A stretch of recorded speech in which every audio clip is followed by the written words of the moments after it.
ఏంటిది? మీకు బాతుగుడ్డంటే ఇష్టం కదా, అందుకే చేశాను. ఎందుకు అడిగానంటే ఇచ్చిన డబ్బు అడుగుతానని చెప్పి నన్ను విషం పెట్టి చంపేస్తే మనసు వేదన పడేలా అలా మాట్లాడకండి. ఓహో, మనసు వేదన గురించి వినడమే గాని ఆడవాళ్ళగా ఉంటాయని నాకు నమ్మకం లేదు. ఆడవాళ్ళ మనసు ఏంటో మీకు తెలియదులేండి. బాగా తెలుసు. నాకు 5 ఏళ్ళు ఉన్నప్పటి నుంచి ఆడవాళ్ళ గురించి నాకు బాగా తెలుసు. నా మొదటి అనుభవం ఏంటో తెలుసా? కానీ నన్ను నడివీధిలో వదిలేసి వెళ్ళిన మా అమ్మే. చెడిపోయే ఒక వస్తువు, అదే ఆడది.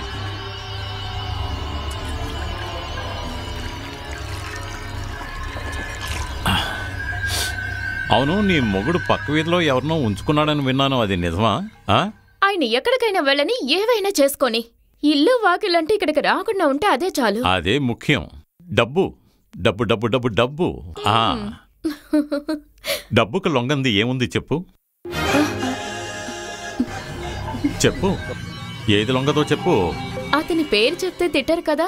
తిట్టంలే గానీ అది ఏంటో చెప్పు. రాబందు. అది ఆకాశంలో ఎగిరేది. ఆ రాబందు శవాల మీదే పడుతుంది, కానీ ఈ రాబందు డబ్బు మీదే పడతాడు. అదే ఈ రాబందు పురుషోత్తం. ప్రేమ, అనురాగం, కన్నీళ్లకంత నేను కరిగిపోను. డబ్బు ముందు సొంతం లేదు, బంధం లేదు. డబ్బే ముఖ్యం. సరే, చాప తీసురా, కాసేపు పడుకుంటాను. వద్దు, అక్కడ పడుకోకండి. ఇక్కడ పడుకుంటే ఏంటి ప్రాబ్లం? చుట్టుపక్కల వాళ్ళు కొనుక్కుంటున్నారు. వాళ్ళు నన్ను డబ్బు అడగను లేదు, నేను ఇవ్వను లేదు, మరి ఎందుకు కొనుక్కోవాలి అంటాను. ఎవరు మాట్లాడేది? పురుషోత్తం, నేను కాంట్రాక్టర్ దివాకర్ని మాట్లాడుతున్నాను. కాంట్రాక్టరా? ఎక్కడి నుంచి మాట్లాడుతున్నావు? ఈ రోజు ప్యాకెట్లో డబ్బంతా పోయింది, పెట్టి ఖాళీ అయిపోయింది. నేను ఆపేసి బయలుదేరుతున్నాను. చాలా అవమానం అయిపోయింది. నేను తర్వాత అట్లో తప్పకుండా గెలుస్తాను. నువ్వు ఒకసారి వస్తావా? సాయంత్రం ఒక పార్టీకి 1000 రూపాయలు ఇవ్వడానికి నా జేబులో ఉంచుకున్నాను. నేను ఇచ్చిన మాట తప్పనని మీకు తెలుసు కదా. అతనికి ఇచ్చిన మాట నేను తప్పను. మీరు నాకు ఇచ్చిన మాట నిలబెట్టుకోండి. నేను ఇప్పుడే బయలుదేరి వస్తా. పేకాట ఆడేవాళ్ళకి అప్పు ఇస్తే నెలల తరబడి వెయిట్ చేయనక్కర్లేదు. తెల్లారిస్తే సాయంత్రం ఇచ్చేస్తారు. రాత్రిస్తే తెల్లారేసరికల్లా వడ్డీతో సహా ఇచ్చేస్తారు. వడ్డీ త్వరగా వస్తే సంతోషమే. ఏమంటావు? నేను కింగ్ని కదా. సరే, ఇదిగో పిసినార్లా బతకడం నేర్చుకో. నీకన్నా ఈ రూపాయి నోట్లకే విలువ ఎక్కువ. మహాత్మా గాంధీ.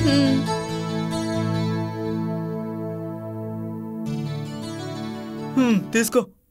ఇలా మందు కొట్టి పేకాట ఆడారనుకో, మొత్తం డబ్బు పోగొట్టుకుంటారు. మరి ఓ పెగ్గేస్తావా? నాకొద్దండి.